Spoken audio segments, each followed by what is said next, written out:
வணக்கம் தலைமைகளே. இன்றைக்கு மே மாதம் 5ஆம் தேதி செவ்வாய்க்கிழமை பேசிட்டு இருக்கேன்.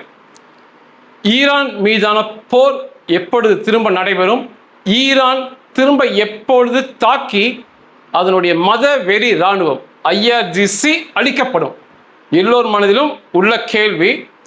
இப்பொழுதே இரண்டு தரப்பிலும் சண்டையை மெதுவாக ஆரம்பித்திருக்கிறார்கள். இன்றைய பொழுது சண்டையோடு தான் போயிட்டு இருக்கு. ஈரான் ராக்கெட் தாக்குதல் அமெரிக்க படைகள் மீது மற்றும் அந்த பகுதியில் செல்ற கப்பல் மீது செய்தாங்க. அதனுடைய அதிகாரப்பூர்வ வீடியோ ஒன்று இருக்கு, பாருங்க.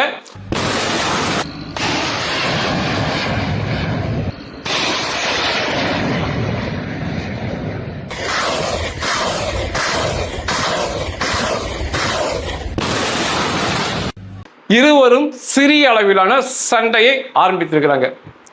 ஏன் திடீர்னு திரும்ப இந்த சண்டைகள் ஆரம்பித்தது அப்படின்னா, 14 திருத்தப்பட்ட நிபந்தனைகள் என்ற பெயரில் 14 தேவையற்ற கோரிக்கையை ஈரான் பாகிஸ்தான் மூலமாக அமெரிக்கா கொடுத்தாங்க. 14 தெரிஞ்சுக்க வேணாம், ரொம்ப முக்கியமானது அப்படின்னு பார்த்தோம்னா, இவங்க என்ன சொல்றாங்க அப்படின்னா, மீண்டும் எக்காரணம் கொண்டும் ஈரானை தாக்க மாட்டோம் என்ற உறுதிமொழி அளிக்க வேண்டும் அமெரிக்காவும் இஸ்ரேலும். அந்த பகுதியில் இருக்கிற அமெரிக்க துருப்புகள் அனைவரும், அண்டை நாடுகள் இருக்கிற அமெரிக்க துருப்புகள் உட்பட எல்லோருமே திரும்பி போயிட வேண்டும். துறைமுக முற்றுகை, ஈரான் மீதான துறைமுக முற்றுகை உடனடியாக விலக்கப்பட வேண்டும். முடக்கப்பட்ட ஈரானின் சொத்துக்கள் உடனடியாக திருப்பி தர வேண்டும். இந்த சண்டையில் ஏற்பட்ட நஷ்டங்களுக்கு, அழிவுகளுக்கு நஷ்ட ஈடு கொடுக்க வேண்டும். லெபனான் மீதும் தாக்குதல் நடத்தக்கூடாது. ஹொர்மோஸ் ஜலசந்தி வருகின்ற காலங்களில் அது ஈரான் சொத்து அப்படிங்கிறாங்க. இனிமேல் எப்பொழுதுமே காலமாக ஹொர்மோஸ் ஜலசந்தி வழியாக வணிக கப்பல் செல்ல வேண்டும் என்றால் ஈரானுடைய அனுமதி பெற்று ஈரானுக்கு கணிசமான பணத்தை கட்டிவிட்டு தான் போகணும். இப்படி ஏற்றுக்கொள்ள முடியாத 14 திருத்தப்பட்ட கோரிக்கையை அமெரிக்காட்ட கொடுத்துக்கிட்டு இதற்கு காலக்கெடுவும் வச்சாங்க. 1 மாதத்துக்குள் இதெல்லாம் ஓகேன்னு சொல்லணும் அப்படிங்கிற மாதிரி ஒரு மிரட்டலும் காலக்கெடுவும் ஈரான் தரப்பிலிருந்து வந்தது. ஈரான் என்ன சொல்றாங்க அப்படின்னா, அவர்கள் கைவசம் உள்ள அணுகுண்டு செய்யக்கூடிய யுரேனியம் மற்றும் அவர்களுடைய ஏவுகணை தயாரிப்பு என்பது தேசிய சொத்து, அதை பற்றிலாம் அமெரிக்கா பேச்சுவார்த்தையில் பேசவே கூடாது, மேற்சொன்னவற்றை பேசிக்கிட்டு இந்த சண்டையை நிறுத்திக்கலாம் அப்படிங்கிற மாதிரி சொல்லியிருந்தாங்க. இது முற்றாக ஏற்றுக்கொள்ள முடியாது அப்படின்னு ட்ரம்ப் பேசியிருந்தார். அதுக்கப்புறம் தான் இந்த சண்டை ஆரம்பித்தது.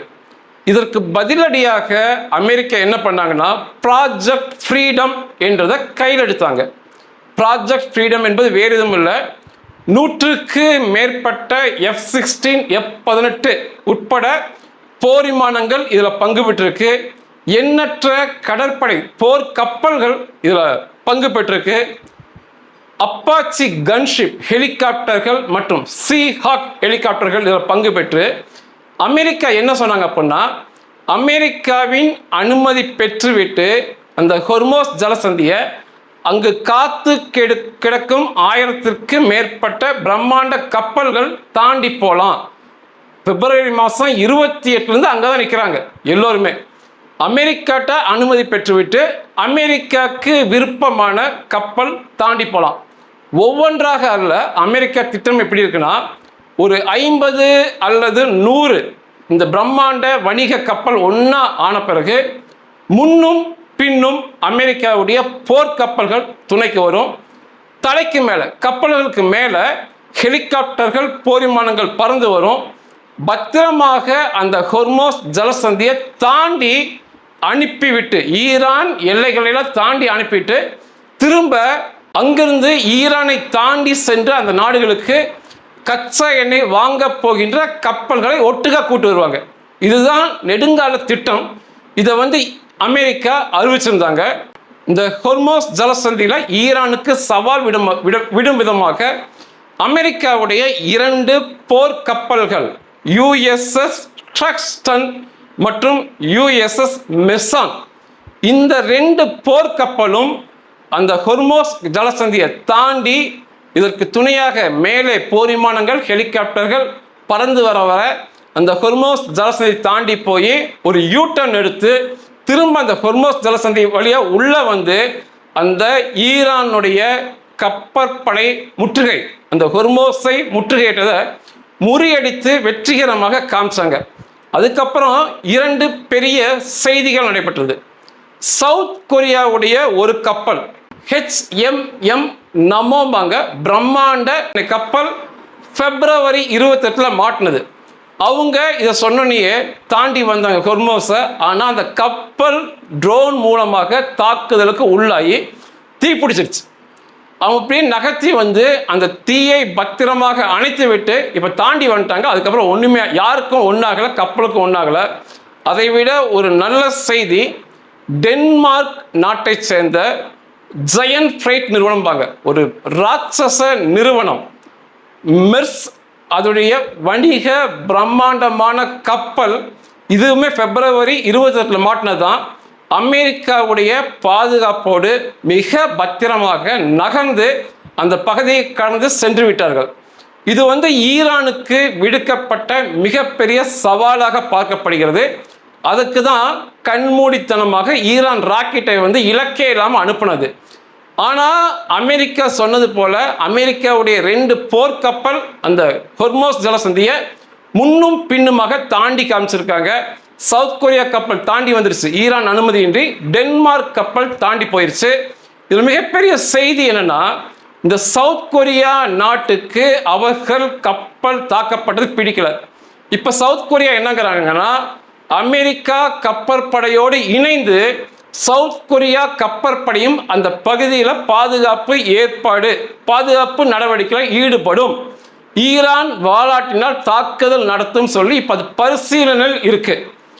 சவுத் கொரியாவும் சேர்ந்துட்டாங்கன்னா, சவுத் கொரியா பிரம்மாண்ட கப்பல் படை நாடு, அவர்களும் சேர்ந்துட்டாங்கன்னா மிக அருமையாக இருக்கும். இது மிகப்பெரிய வெற்றியாக பார்க்கப்படுகிறது அமெரிக்க தரப்புக்கு. இப்போ 100க்கு மேற்பட்ட அங்கே நிற்கும் கப்பல்கிட்ட பேசி நீங்க தாண்டி போங்க, நாங்க பார்க்கறோம்னு சொல்லி அமெரிக்கா சொல்லிட்டு இருக்காங்க. நாளை மறுநாள் தெரியும் அநேக கப்பல் தாண்டுவது. இதுல மிகப்பெரிய முக்கியமான விஷயம் என்றால் என்னவென்றால், எல்லா நாட்டு கப்பலும் தாண்டி போகலாம் அமெரிக்க அனுமதி பெற்று. ஈரான் நாட்டு கப்பலுக்கு எந்த அனுமதியும் இல்லை. அமெரிக்கா கேட்டாலுமே ஈரான் கப்பலை அனுமதிக்க மாட்டேன்றாங்க. இன்றோடு 50வது ஈரானுடைய பிரம்மாண்டமான கப்பல் திருப்பி அனுப்பப்பட்டிருக்கு. அவங்க துறைமுகத்திலிருந்து வெளியே வந்து மறிக்கப்பட்டு திரும்ப துறைமுகத்துக்குள்ளேயே அனுப்பிட்டுருக்காங்க 50வது கப்பல். அமெரிக்கா என்ன சொல்றாங்கன்னா, ஏன் உலகம் உள்ள கப்பல் அனுப்புறீங்க, ஈரான் கப்பலை மட்டும் பிடிச்சி வைக்கிறீங்க அப்படின்னா, அந்த யுரேனியம், ஈரான் வசம் உள்ள யுரேனியத்தை பற்றி பேசி அதற்கு ஒரு நல்ல முடிவை எடுக்கிற வரைக்கும் இந்த ஈரான் துறைமுக முற்றுகை தொடரும். அவனுக கப்பல் இங்க வரவே கூடாதுன்னு சொல்லி அமெரிக்கா அழுத்தம் திருத்தமாக சொல்லியிருக்காங்க. இதுவுமே ஈரானால ஏற்றுக்கொள்ள முடியல. துறைமுகமும் முற்றுகையிடப்பட்டிருக்கு. ஹொர்மோஸ் ஜலசந்தியில ஈரான் மிரட்டலை தாண்டி 2 நாட்டு கப்பல் தாண்டி போயிடுச்சு. அமெரிக்கா போர்க்கப்பல் முன்னும் பின்னும் போது நாளைக்கு 100கணக்கான கப்பல்கள் தாண்ட போது பேசிக்கிட்டு இருக்காங்க. இது மிகப்பெரிய ஆத்திரத்தை ஈரானுக்கு வரவழைச்சது. அங்கே அமெரிக்காவை எதிர்த்து ஒன்றும் பண்ண முடியாத ஈரான் உடனடியாக திங்கட்கிழமை UAE, யுனைடெட் அரபு எமிரேட் மீது ஒரு பயங்கரமான தாக்குதலை இந்த போர் நிறுத்த ஒப்பந்தத்தை மீறி நடத்தியிருக்கிறாங்க. 12 பலாஸ்டிக் மிசைல், நெடுந்தொலைவு செல்லக்கூடிய 12 மிசைல் அனுப்பியிருக்கிறாங்க, தாக்குதல் நடத்தியிருக்கிறாங்க. 3 குரூஸ் மிசைல், தாள பருந்து வரும், அதை வைத்து தாக்குதல் நடத்தியிருக்கிறாங்க. 4 ட்ரோன் மூலமாக UAE மேல தாக்குதல் நடத்தினாங்க. இந்த தாக்குதல் அதிகமாக UAE மேல நடக்காமல் பார்த்து கொண்ட நாடு இஸ்ரேல். இஸ்ரேலுடைய வான் பாதுகாப்பு சாதனம் அயன் டோம் மற்றும் அயன் பீம், பிற சாதனங்கள் இஸ்ரேலிய ராணுவ வீரர்கள் இப்ப UAE-க்குள்ள இருக்காங்க. அந்த 2 நாடுகளுக்கிடையே ஆபிரகாம் அக்காட் ஒப்பந்தம் போடப்பட்டிருக்கு. அதனால UAE தாக்கும்போது இந்த இஸ்ரேல் வேடிக்கை பார்க்காது என்று சொன்னதை செயலிலும் காட்டி முதன்முறையாக ஒரு அரபு நாட்டை, எப்பொழுதுமே அரபு நாட்டை தாக்குதல் நடத்ததான் இஸ்ரேல் போவாங்க, ஒரு அரபு நாட்டை காப்பாற்ற இஸ்ரேல் படை உள்ள போய் இந்த வந்த கணிசமான ட்ரோன் பலாஸ்டிக் மிசைலை தடுத்திருக்கிறாங்க. ஒரு ட்ரோன் ஒரு தாக்குதலை யுஏஇ எண்ணெய் கம்பெனி மேல் நடத்தியிருக்கு. 3 இந்திய தொழிலாளர்கள் காயப்பட்டிருக்காங்க. நமது பிரதமர் மோடிஜி வன்மையான கண்டனத்தை பதிவு பண்ணியிருக்கிறாரு. யுஏஇக்கு ஆதரவாக நிற்போம் என்று சொல்லியிருக்கிறாரு. இந்த முதல்ல இருந்த இந்த சண்டையில் யுஏஇ தான் அதிகமாக தாக்கப்படுது. 549 பலாஸ்டிக் மிசைல், 29 க்ரூஸ் மிசைல், 2260 ட்ரோன்கள் மூலமாக யுஏஇ மேல தாக்குதல் நடத்திருக்கு. பெரும்பாலானவை மறிக்கப்பட்டு நடுவானில் அளிக்கப்பட்டிருக்கு. அதை தாண்டி கணிசமான சேதம் யுஏஇக்கு ஏற்பட்டிருக்கு. ஆக மொத்தம் இருவரும் தாக்குதலை ஆரம்பிச்சிருக்கிறாங்க. யுஏஇ மேல தாக்குதல் நடத்தி இந்த சண்டையை ஈரான் ஆரம்பிச்சிருக்கு. ஹொர்மோஸ் ஜலசந்தியை பிற நாட்டு கப்பல் அமெரிக்க அனுமதியோட தாண்டலான்னு சொல்லி அமெரிக்கா அங்கே சண்டை ஆரம்பிச்சிருக்காங்க. இந்த பிற நாட்டு கப்பல் தாண்டும் போது, குறிப்பாக டென்மார்க் கப்பல் தாண்டி வரும்போது ஸ்பீட் போட் அப்படிம்பாங்க. ஈரானை சேர்ந்த கொசு கடற்படை அப்படிம்பாங்க. எண்ணற்ற அப்பேற்பட்ட படகுகள் இருக்கு.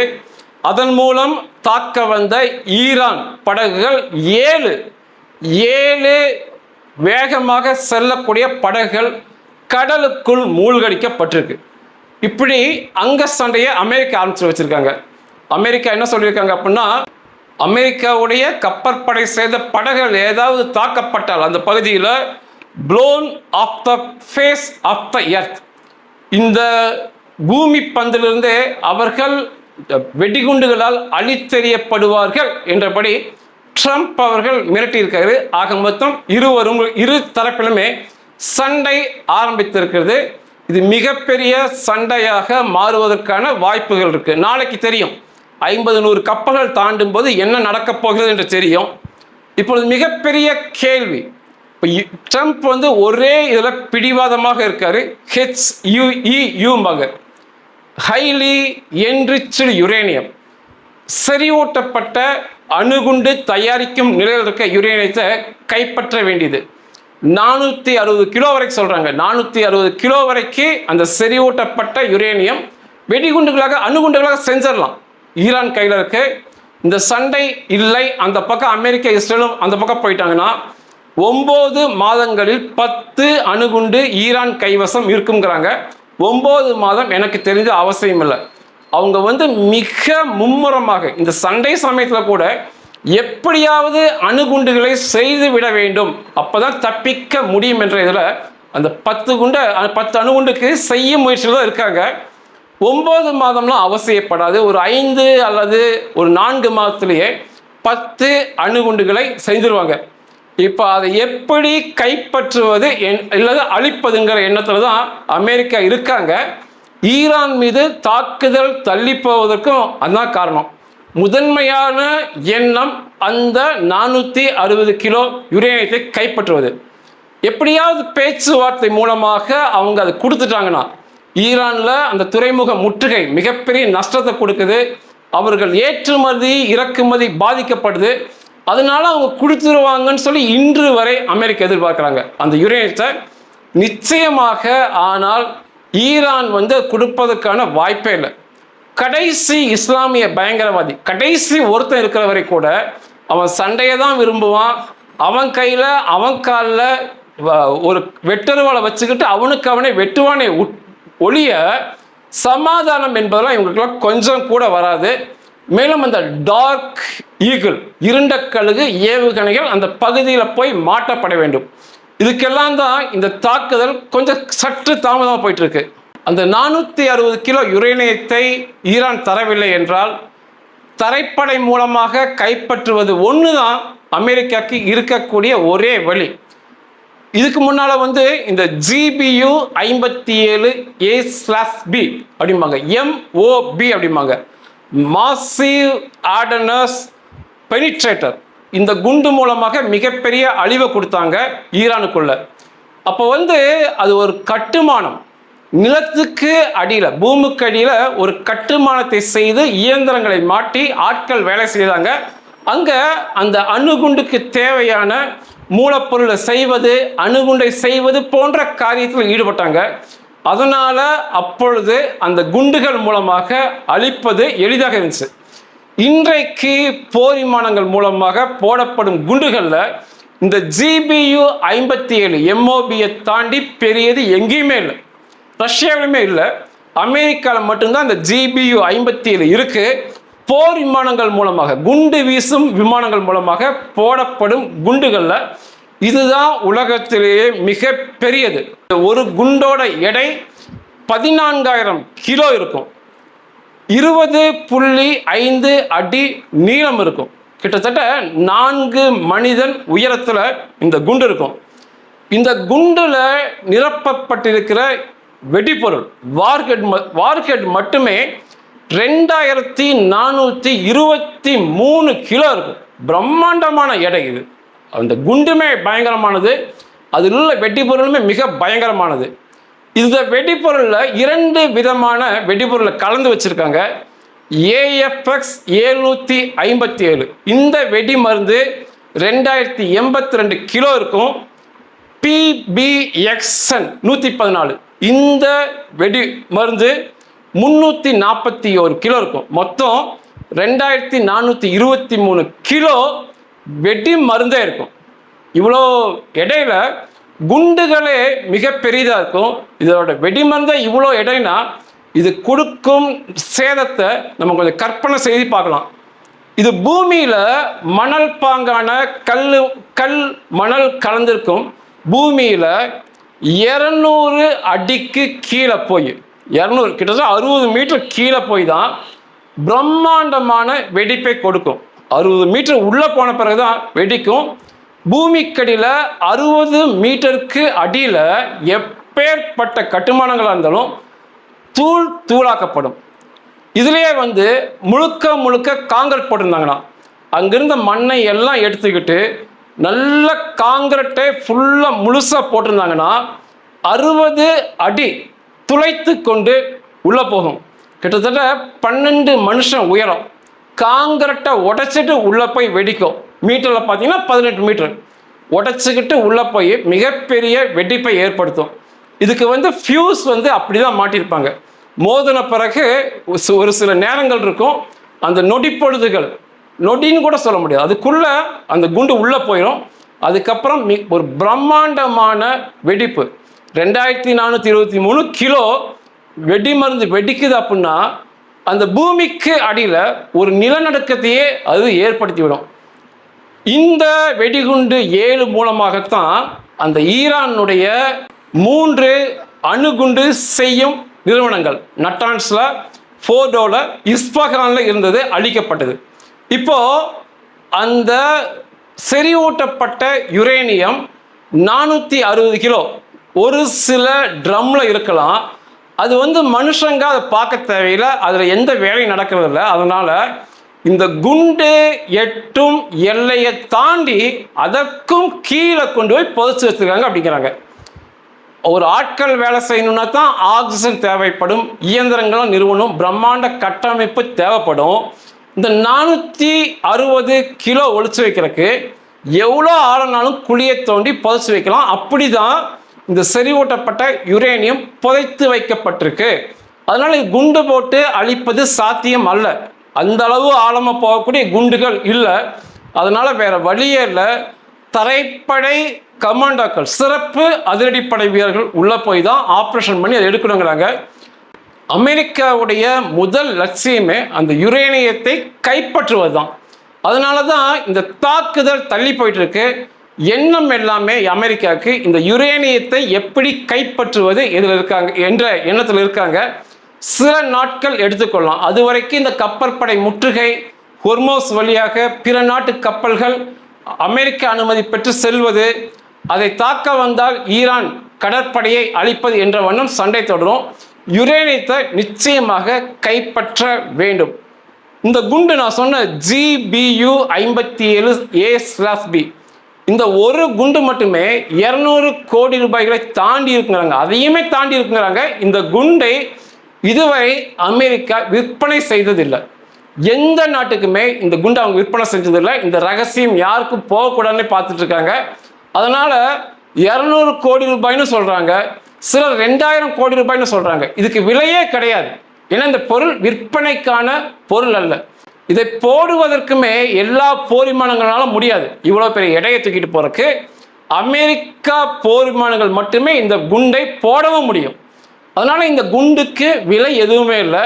அதனால நிச்சயமாக அந்த யுரேனியத்தை கைப்பற்றுவது முதல் குறிக்கோளாக அமெரிக்காவுக்கு இருக்கு. அதை நோக்கி அமெரிக்கா நகர்ந்துட்டு இருக்காங்க. இந்த நிக்கோலஸ் மதுராவை தூக்குனது மாதிரி ஈரான்ல விழுந்த அமெரிக்க போர் விமானியை தூக்குனது போல இந்த யுரேனியத்தையும் நிச்சயம் தூக்க வேண்டும் என்ற எண்ணத்தில் செயல்படுறாங்க. கடைசி அமெரிக்க அதிபர் ஒன்று சொல்லியிருந்தாரு, அதான் மிகச்சரியானது. they have not paid a big enough price அப்படின்றார் ஈரானை பார்த்து. அதாவது இன்னுமே மிகப்பெரிய விலையை ஈரான் கொடுக்கல இந்த சண்டையில் அப்படின்னாரு. அதுதான் உண்மை. இன்னுமே ஈரான் பெரிய விலையை கொடுக்கல, சந்திக்கல. வருகின்ற நாட்களில் நிச்சயமாக சந்திப்பாங்க. அவர்கள் பண்ணிய அனைத்து அடாவடிகளுக்கும் சரியான விலையை கொடுப்பார்கள். நன்றிகள்.